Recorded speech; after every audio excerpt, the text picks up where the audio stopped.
देने की मांग को लेकर हनुमान बेनीवाल ने पिता के दर्द को बयां किया। एनडीटीवी से खास बातचीत में बेनीवाल ने कहा कि किसान का बेटा मेहनत करके अपने बच्चे को सेना में भेजता है, फिर फौजी तकलीफ में नौकरी करते हैं और अफसर मजे करते हैं। साथ ही उन्होंने आगे कहा कि सेना के सम्मान में हमारा सिर हमेशा झुका रहता है। परिवार शहीद के दर्जे की मांग कर रहा है, पर बीजेपी और केंद्र की सरकार कभी किसानों का भला नहीं चाहती। राजस्थान की सरकार भी किसान विरोधी है, उन्होंने कहा। साथ ही वो यही नहीं रुके, आगे कहते हैं कि सरकार ने सेना को ठेके पर दे दिया। पहलवान बेटियों के साथ क्या हुआ सबने देखा। दरअसल बीजेपी का काम केवल सत्ता पर कब्जा करना है। बेनीवाल ने कहा कि 5 दिनों से हजारों लोग धरने पर बैठे हैं, लेकिन सरकार जनता की मांग को अनदेखा कर रही है। पिछले 3 दिनों से रामस्वरूप कस्वां की शहादत को लेकर बीकानेर में धरना जारी है और हजारों लोग इस धरने पर मौजूद हैं। और आज इस धरने को अपना समर्थन देने के लिए आरएलपी नेता, आरएलपी सुप्रीमो और जाट समाज के कद्दावर नेता हनुमान बेनीवाल यहाँ पहुंचे हैं। हम हनुमान जी से बात करते हैं। हनुमान जी, आज 3 दिन हो गए हैं ये धरना जारी है, लेकिन अभी तक कोई हल नहीं निकला है।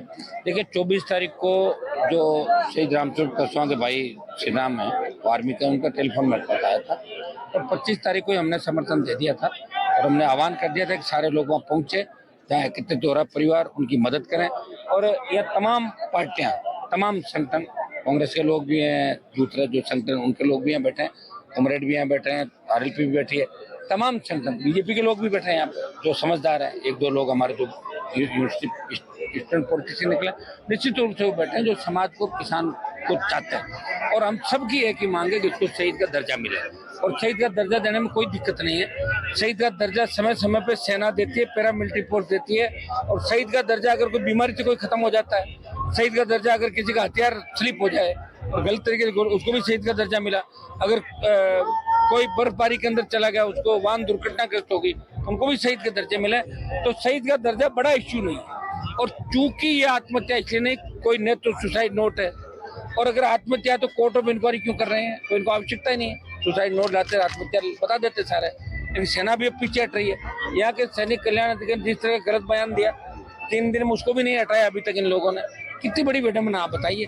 तो कहीं न कहीं दिल्ली और स्टेट दोनों की सरकार है, वो ये चाहती है किसानों को यहाँ सड़क पे बैठे रहने दो। और यहाँ जो हमारे मंत्री है स्टेट के अंदर और दिल्ली में, वो भी नहीं चाहते। वो चाहते हैं कि हम जैसा कहें वहीं जाके कर दें। और उनको इस शहादत से कोई ज्यादा फर्क भी नहीं पड़ रहा, क्योंकि वो सत्ता के अंदर है और वो उनके लोटियां लगी है। जीतते वो जीत जाते हैं, लोटियां लगी। मिनिस्टर हैं यहाँ से, बावजूद इसके यही दुर्भाग्य साहब, यही देश का दुर्भाग्य है।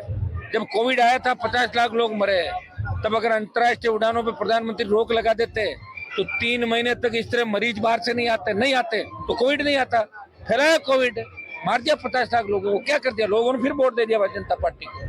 कोई इलाज नहीं इसका। अग्निवीर योजना का विरोध कर रहे हैं हम लोग। किसान बिलों का क्या, ये सब लोग आएंगे, जो वोट इनको कम मिलेगा तो अपना आ जाएंगे। वोट के लिए इस तरह से पेंशन देने की बात कर रहे हैं, ये सब वोट के लिए इनका प्रोपोगंडा है। इतना भ्रष्टाचार हो रहा है इस गवर्नमेंट के अंदर, दिल्ली में और स्टेट के अंदर, जिसका अंदाज भी आप नहीं लगा सकते। स्टेट गवर्नमेंट को तो सारे अधिकारी चला रहे हैं।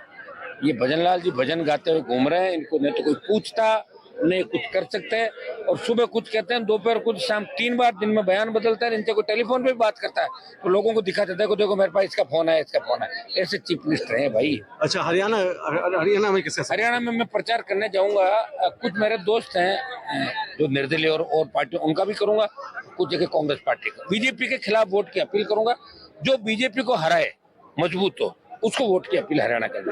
आप हरदिल अजीज नेता माने जाते हैं और हर इलाके में आपकी पैठ है, आपकी मोहब्बत है। 2-4-5 जगह जाऊंगा हरियाणा, बाकी तो मेरा कोई हरियाणा में इंटरेस्ट है नहीं। मैं चाहता तो मेरी पार्टी को लड़ा देता वहाँ, लेकिन मेरी पार्टी लड़ने में बीजेपी को फायदा था, इसलिए मैंने आरएलपी को नहीं लड़ाया। वोट और बढ़ जाए, मैं ऐसा काम नहीं करता कहीं। अच्छा हनुमान जी, आखिरी सवाल कि सरकार अगर ये मांगे नहीं मानती है, नहीं मानती तो आगे आप बता देंगे ना। पूरी रात पड़ी थी। जी, बहुत बहुत शुक्रिया।